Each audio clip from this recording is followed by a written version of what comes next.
Dennis, when Hi, we were Judy. asked to do this, I started to think about, first of all, I thought it was going to be a lot of fun just to have a chance to talk with you. But I started thinking about all the ways we've worked together, that we've connected over the years. It took me back to your arriving at the Ed School in 1992, right, Dave? 1992. Okay. And almost 30 years ago, my goodness. And you're being a student. And I still remember a class that you took with me that was a seminar, and people were talking about their dissertations. Mhm. And you talked about your work looking at financial aid in the early American colleges. And it's a reminder to me of how you learn from students, because I really didn't know anything about how far back this whole notion of making education accessible to poor students was. And so, so you started out as a student and then you left and stayed in touch, which a lot of folks do, and which I always enjoy. And I got to see you move in your career, dean to a vice president, and then you became a president. And that meant you came back to the Ed School, and I got to work with you as a new president in the Harvard Seminar for New Presidents. And then you came back to the Ed School because we got you in the faculty for the Seminar for New Presidents and many of our other programs. And then you came back to the Ed School for a semester, and that was just in some ways the most fun because you became what we call president in residence for the higher ed program. But you shared a classroom with me, and we co-taught. And I got a chance to really hear, as you were telling the master's students about your work, I got a chance to see what I'd known all along, which was how smart you are, how good you were. But it's a reminder of these sort of wonderful ways in which we got to know each other in very different connections and different capacities over the years, and our common interests in leadership and in governance and working with presidents and working with boards has meant an ongoing connection, opportunities to advise each other, opportunities to commiserate with each other at times, and to work together, and how special that has been over nearly 30 years now. And so, as I was thinking about this, I thought an interesting starting point would be, how is it we both share this interest in leadership and governance? How did kind of we get into this? What's our background, our lead into this? I thought that might be a fun starting place for us. Yeah. Well, I'm happy to start. And I'm probably going to ask you the same question. So, Okay. When I left Harvard, I started as a professor, earning my way towards tenure. I was at St. John's in New York City.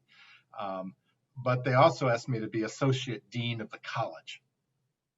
So I was teaching at night, and I was in the college office during the day. And when the dean suddenly departed, they asked me to assume her role without the title, since I didn't even have tenure yet. And I was suddenly involved in the lives of other faculty, and I was having to help them succeed in their work and ambitions and all the complexities that academia brings when people live and work in tight quarters together. And I loved it. I really just loved being in the middle of the university life. But I think I turned a lot of my research towards those leaders in Catholic higher education.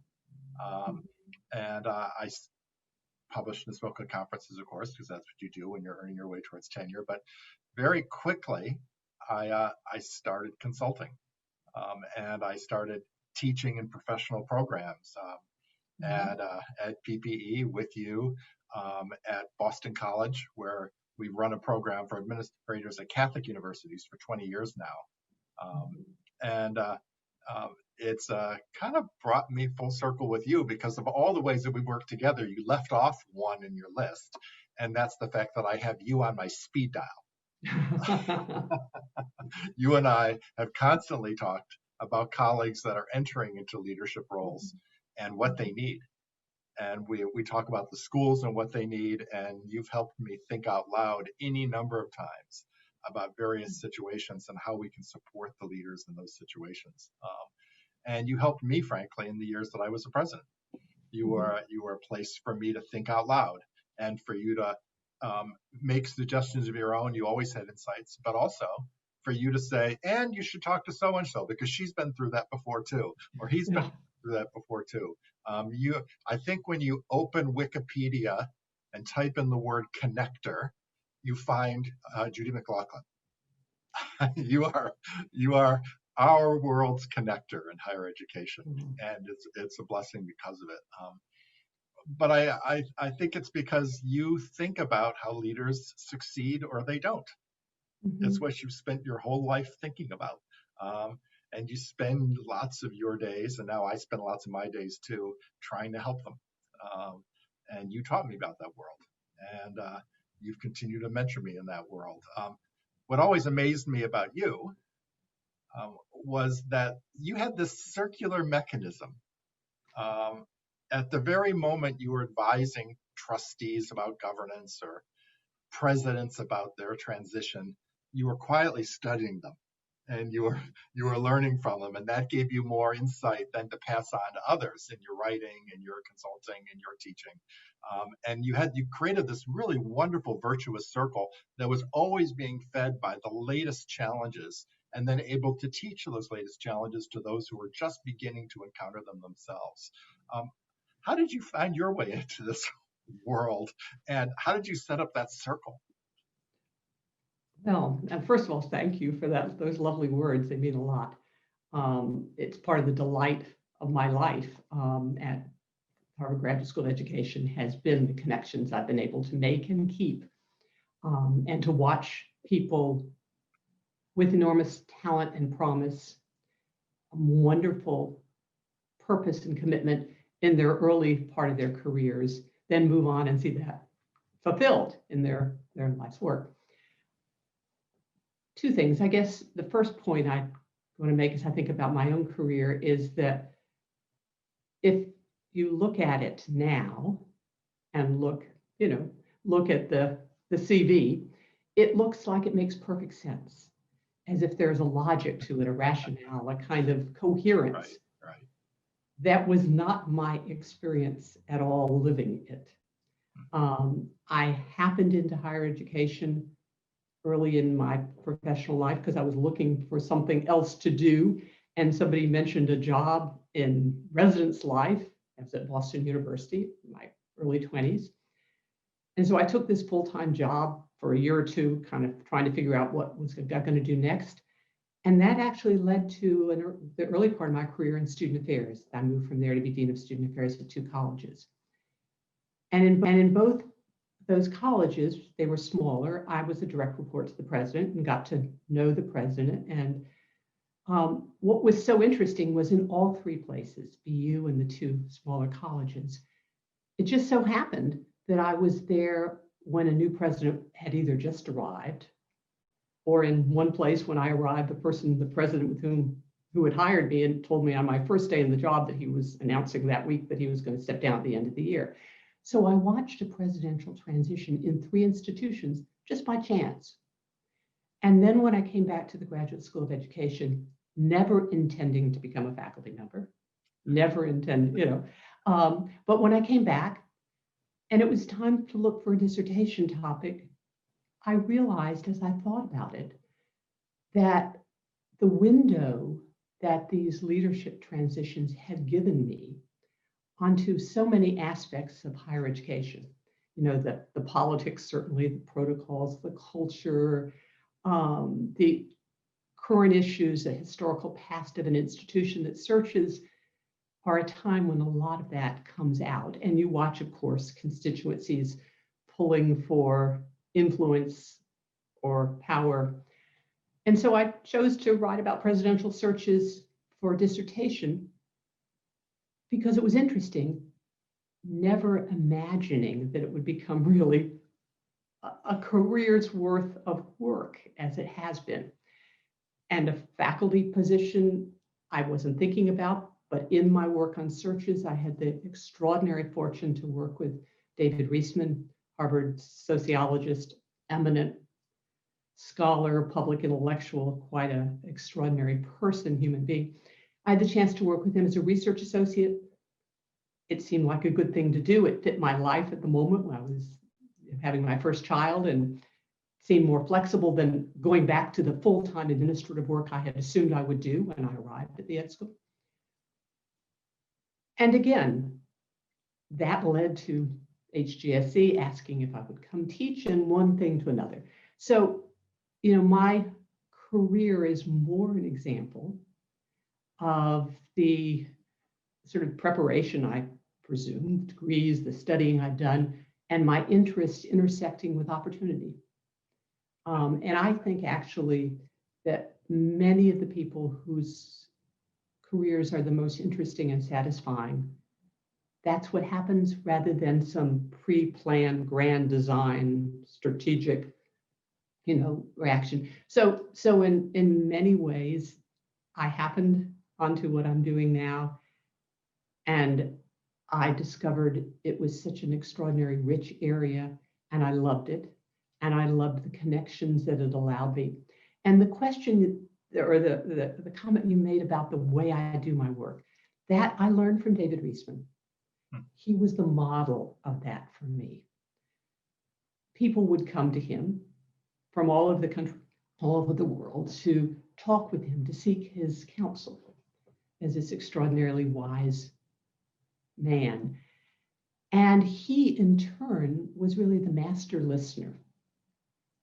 And he would invite me, and we would sit in often his living room or his dining room table with a president, a trustee, a provost, a dean, a major policy leader, and they would have come in with questions, and he would begin asking them questions, both to give them better advice, because he was never one to have these sort of generic prescriptions, but also because he was interested in learning from them.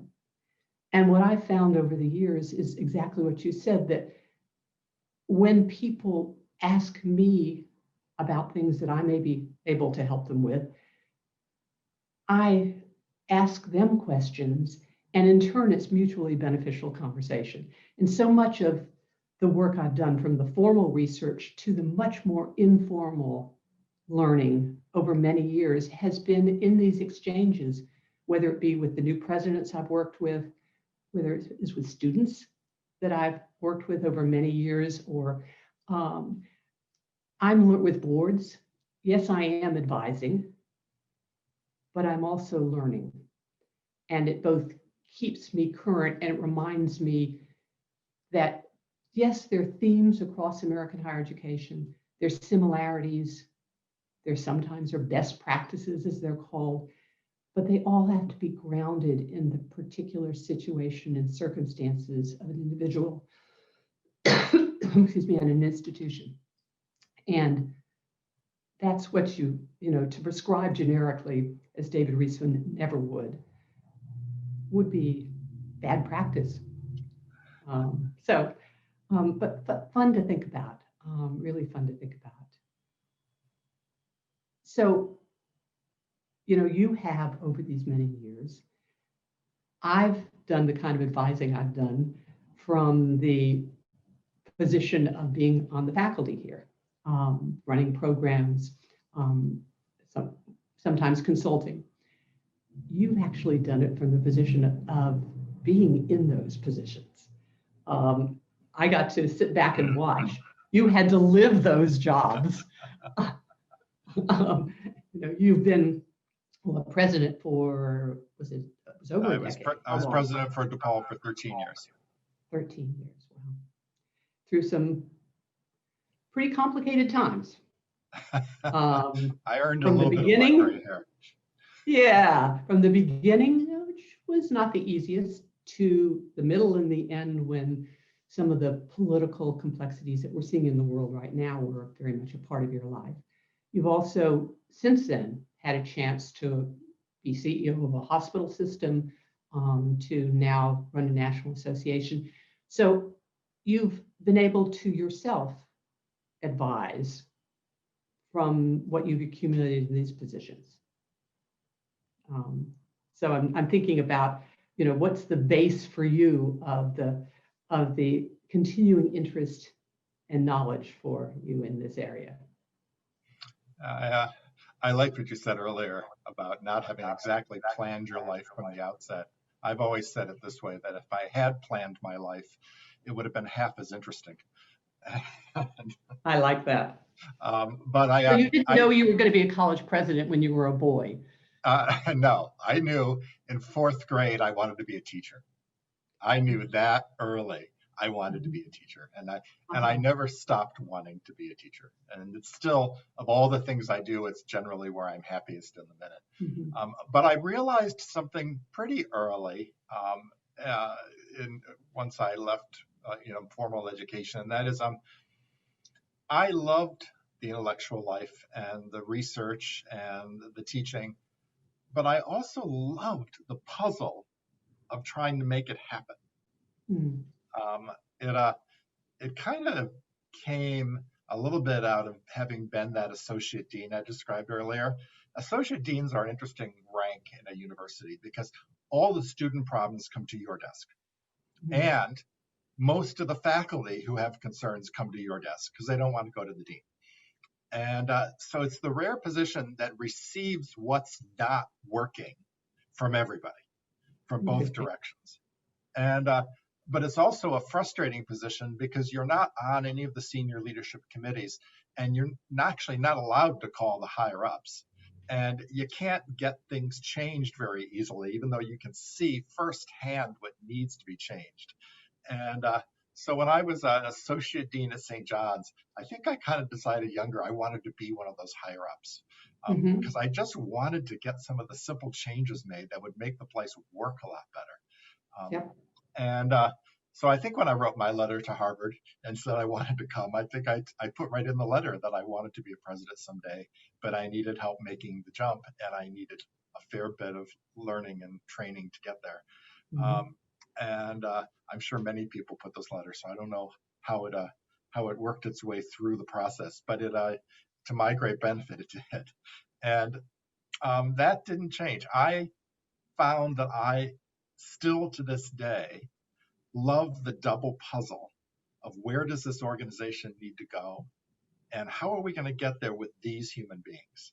How do we get there? And each one of those is a puzzle to be solved, and I love the puzzle of it. I love thinking about the organization and thinking about the strategy, both internally of how you move it, but also externally, where does it need to go? And so at the different universities I've worked at and the health systems I've led, as you noticed, but even now when I'm running a Washington Association for university presidents, it's what do they need and how do we shape that so we can get there? And I love the inner thinking about it, but also all the community of this, because this is a deeply community kind of a job.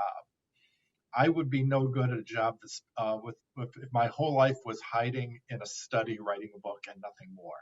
I love the people.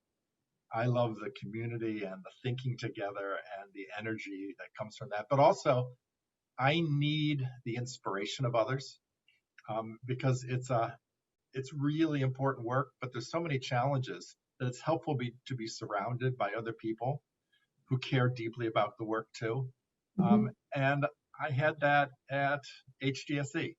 It's one of the wonderful things about HGSE is you are surrounded by people, faculty, and fellow students who just are so determined that we get this right, that we get education right, that we make this work, that we think we solve society's larger issues because of that. And that's kind of what brought me into higher ed in some ways, because I had a secondary commitment that we haven't talked about, but I'm also a Catholic priest, which was somewhat confusing to my classmates when they met me at Harvard, but with a commitment towards working on poverty issues.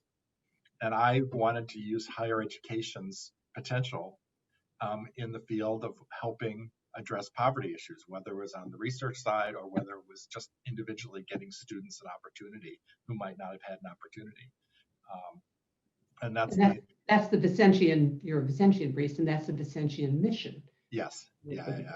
So yeah, we're named for for a famous saint in the Catholic tradition named Saint Vincent de Paul, and they take his first name and they call us Vincentians. But I found a community of people who wanted to make that same difference, both in that life, but also in this life, in higher education.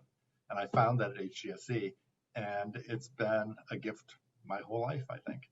So I don't know that all of this was planned, but I knew I wanted to be a teacher. And I knew early on I wanted a mix of practice and reflection, both. And that life has been a good one. It's that mix of practice and reflection that's part of what makes you so good, is because you are doing the work, but you're also doing what a lot of presidents don't take enough time to do, which is to try to step back from it and think about it and as the puzzle. It's hard to find the time to do that. And I think what role I know you played for presidents, I think I've played for presidents, is to sometimes give them that opportunity with somebody who cares about the work they're doing, is interested in them, but doesn't have an agenda. Because when you're a president, as you know better than I, so many people are coming at you with their different agendas when you go talk to them, you have to keep that perspective, that agenda, that point of view in mind. And you and I have been able to be people with whom they can think aloud, can reflect on what they're doing. And that's continued for me. I have to this day, some of my closest friends are my HGSE classmates, the cohort. That cohort model has been a blessing my whole life. They are the people I vacation with. We have a book club together. In fact, we're reading Barack's memoir right now. We are constantly emailing on a listserv back and forth, especially in the political situation that we're in right now. These friendships have been a great part of my life that have stayed for the 30 years since I've left the classroom. Well, I know when you went to DePaul, you pulled away from another job, a classmate, to be your chief of staff and then vice president, because you trusted her implicitly and because she was so smart and you knew that. Jay Bratz was the best decision we made in 13 years at DePaul. And you knew that because you had sat in study groups with her. Yes, I think people were sorrier to see her go than they were to see me go. And I remember seeing that enacted at your presidential inauguration. And I think I had told you somewhere along the line that if you became a president, I'd come to your inauguration, and you took me up on it and had me march for Harvard. And it was just a joy to be there. But part of it became a family reunion, an HGSE family reunion, because so many of your classmates arrived. And I found, since we're working from home these days, I went in my hall closet where I keep my gloves and hats and coats for the winter. And I found this, which, if people can see, says "Celebrate." It's a scarf that comes from your inauguration. This was handed out at your inauguration. So I still have it. It keeps me warm and it makes me smile. That's great. I don't think I still have mine, so thank you. That's wonderful. Well, this has just been fun to think about the ways in which we've worked together, to think about the ways our careers have taken on similar paths. We didn't mention, but we can very quickly, that I run a program for new presidents, as we've mentioned, that started in 1990. Was the founding chair then, and have had the extraordinary pleasure of working with new presidents ever since. And you were one. Now you're on the faculty, but you now run a program for new presidents of Catholic colleges and universities. And so, in ways that we could never have envisioned, not only have the connections continued, but there's been a huge amount of overlap in ways that I know have enriched my understanding of higher education through my knowledge with you, and just enriched my enjoyment of that, my pleasure of staying in touch over these so many years. So, well, Judy, thank you. Thank you for everything that you started me off with, and the friendship and support you've continued to offer my whole life. It's been a great blessing. It's been mutual admiration society, Dennis. I would say that. This has been fun. So, all right, thank you. Have a great day. You too.